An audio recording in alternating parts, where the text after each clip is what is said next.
Well, morning, guys. It's 2:06 in the morning, West Coast time. It's the 14th of May, 2024, the Weaver John City, Rosemary, California. And I was making a video, and then I realized the damn thing had the mute button on. So all the information I was trying to talk about, I had to remember what the hell I just said. I was responding to what Lindsey Graham said a couple of days ago on Meet the Press, and how bloodthirsty and warmongering he became. He wants nuclear technology and weaponry to be installed in Israel so they can take care of their war. He's pretty much said it. He tried to compare Israel to Japan. And Japan and Israel are two different situations, two different countries, two different wars than what we're dealing with here. In any other video, I made a dissertation concerning about how Japan was different than Israel. Okay, let me boil it down. World War II, Japan was an aggressive state, conquered a hell of a lot of territory, and in order to, one particular theory was, in order to save American lives, we developed two terrible weapons to use, and we did, and took it out on two cities in Japan, made them sue for peace. The weapons were also going to be used for the European theater if it was going to continue on and if it was going to get worse. We would use the nuclear weapons, but thank God we didn't. So we started a nuclear club. We got about 10 countries out there, including the United States and Russia, with weaponry. But the problem is, Graham wants to give the weaponry to Israel to destroy Gaza. Gaza is 25 miles long, 5 miles wide. It's like the size of Manhattan Island. If we were at war with the state of New York, and New York was threatening the rest of the states, would we actually develop a nuclear weapon to blow the place up? Innocent people in there, we'd blow them up, we'd blow them to hell. What do you think Israel's doing to Gaza Strip? Hamas may be in there for the warriors, but there's a lot of innocent civilians in there. And to be royally considered to be the villain of all time is to use the bomb, the nuclear weapon on them. Even on civilian targets. The bomb, with that kind of yield, would definitely do some damage in Gaza that nobody would be able to recover. Not even Egypt. Not even Israel. Let alone Saudi Arabia. Iran wouldn't care. Iran wants the bomb so they can wipe Israel off the face of the earth and anybody else, including the United States. We had test ban treaties. We had nuclear proliferation treaties. We knew that the nuclear technology was out there in other countries developing it to join this nuclear club we got going on. Worry about North Korea with their constant need of getting an ICBM technology perfected so they can threaten the Pacific Ocean, not to mention the west coast of United States, Canada, maybe other countries, if it was perfected. Not to mention they got pissed off at China and Russia. Russia's already got enough weapons as it is, aging as the United States does. We have an aging nuclear pile. And so is China. It's bad enough we actually had Pakistan testing a bomb and Israel testing the bombs. So now they got the technology for it. But we didn't want the Middle East territory really fractured with this. It's hard enough when we have countries like Saudi Arabia, Jordan, trying to keep the peace in the area. And what if Israel did actually develop its own nuclear technology? They would not live long. In my humble opinion, they would not live long and we would have a nuclear area. We would have a nuclear war. That's what I'm scared of. But Graham A U.S. senator wants to give devastation to the people of Gaza because he equates them to the Japanese. In his tirade that he did on Meet the Press, and he's going to eat this one alive for a long while. He's showing his marks as being bought out by weapons manufacturers, according to the independent organizations out there. But he's also showing what kind of a lunatic he is. He didn't understand what happened in World War II compared to what's happening in Israel. Two different things altogether. And they didn't need the nuclear weapon. We almost entertained the idea in the Vietnam War back in the 60s of having a nuke. A nuke dropped on Ho Chi Minh City. Or actually, Hanoi. Just to end the war there. But we didn't. No, we just used B-52s that held a lot of bombing loads and just plastered while we got our troops out of there. And then sued for peace and got the POWs out of there, at least most of them. We're still trying to recover more bodies, and anybody else still stuck over there.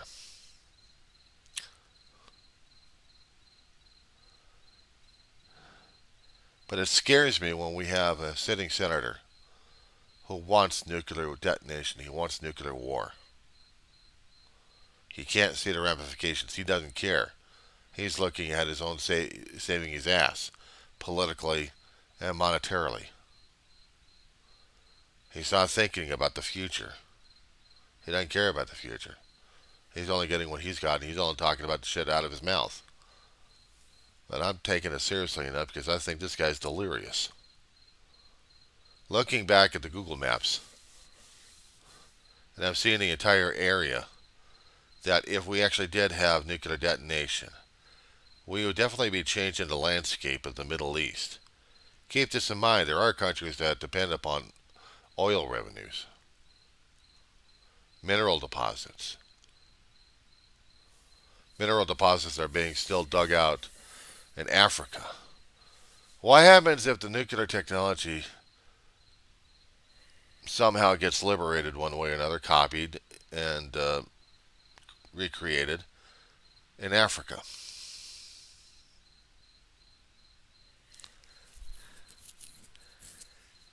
I would think that we would definitely have a major international situation happening in that place. It's bad enough we've got Israel being threatened by everybody else.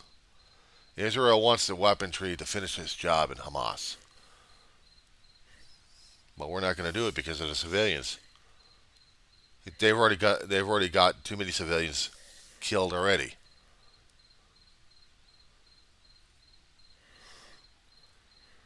But Graham and his ilk and his copies in the Senate and House of Representatives, they probably want to give nuclear weapons to Israel so they can finish the job, so they can protect themselves.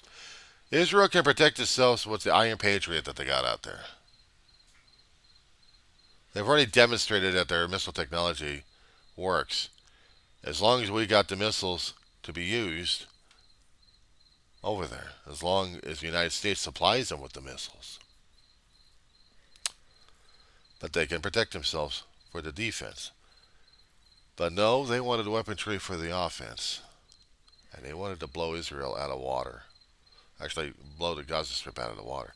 It's like, as I said before, destroying Manhattan. Now, why am I saying Manhattan? Because to me, it's nearly the same population density and landmass in there that would fit or have Gaza Strip fit into it. Granted, it's got thousands of people, but we're talking millions of people in Gaza being whittled down.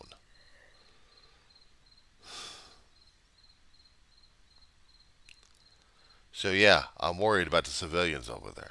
But I'm also worried about the damn kickback we're getting.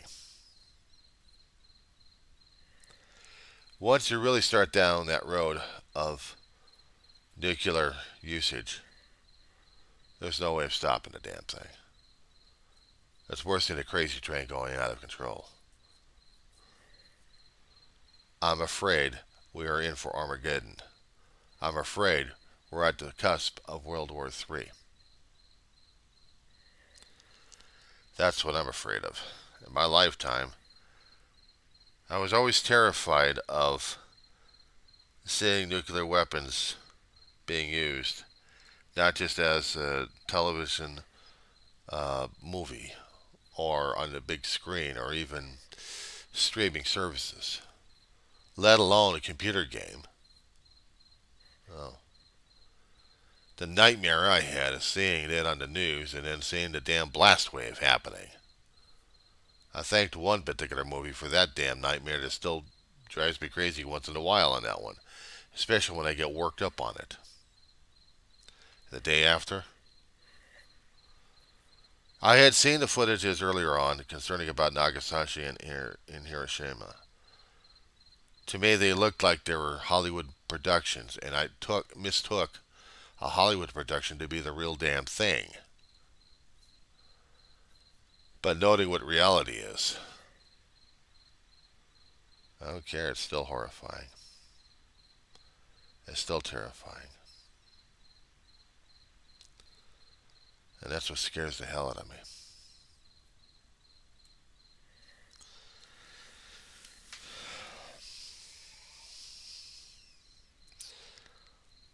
I'm so damn close to an air base, it's not even funny.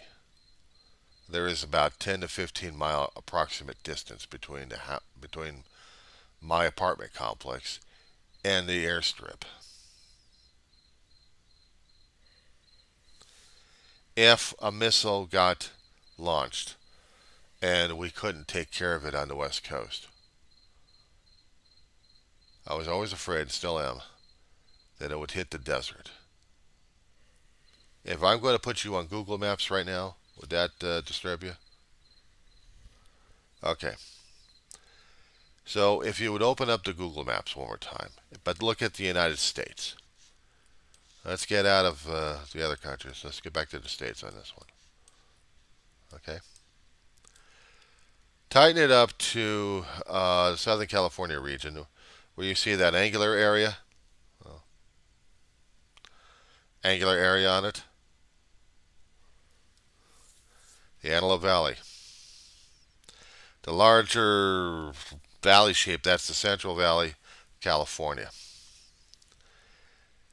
If we were talking about a nuke strike to hit population, downtown Los Angeles would be it. Avalon would be dusted.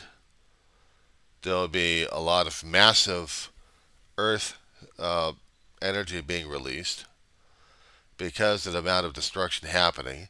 And I would think that there would be also geologic deformity happening. Basically, we would have earthquakes that scare the hell out of people left and right. If it was angled correctly and hit a fault line, that's what I'm thinking. Scary as hell. But no, for me, it'd be even more terrifying.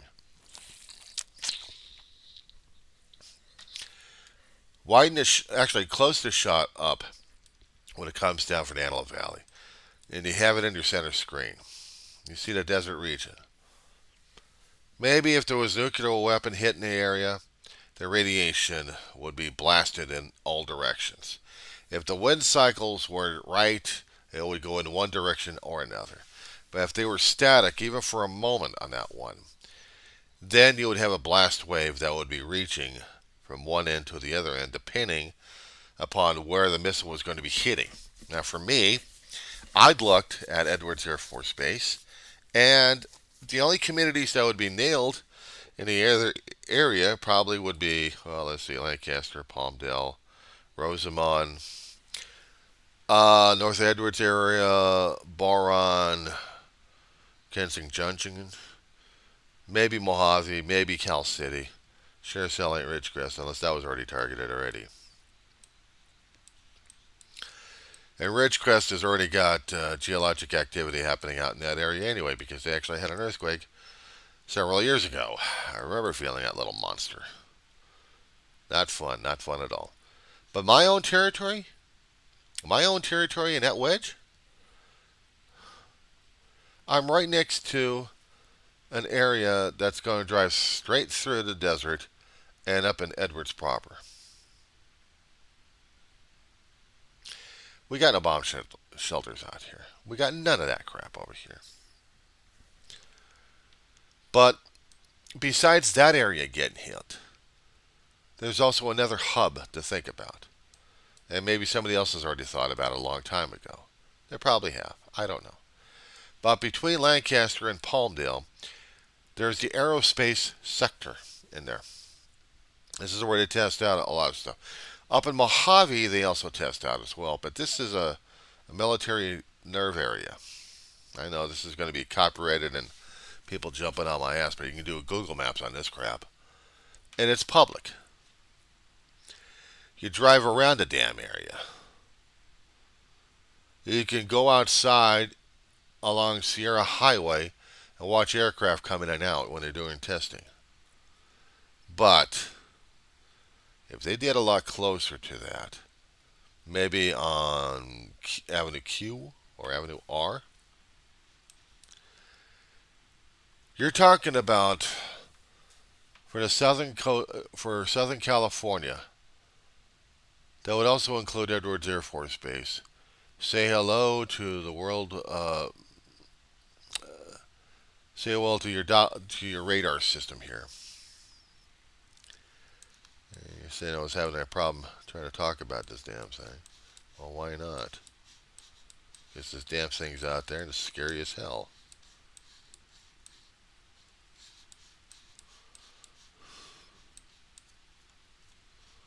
I know they got a static display of old aircraft out there. But no, we are talking about FAA/military communications and radar traffic.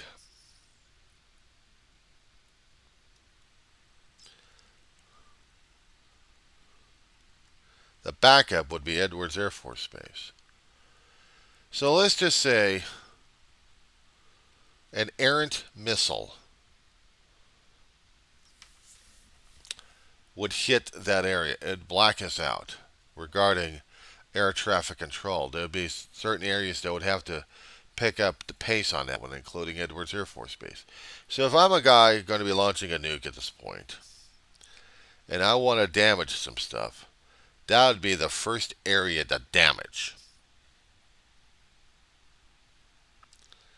Because I'd black out a lot of coverage that we need for aircraft and missiles coming in.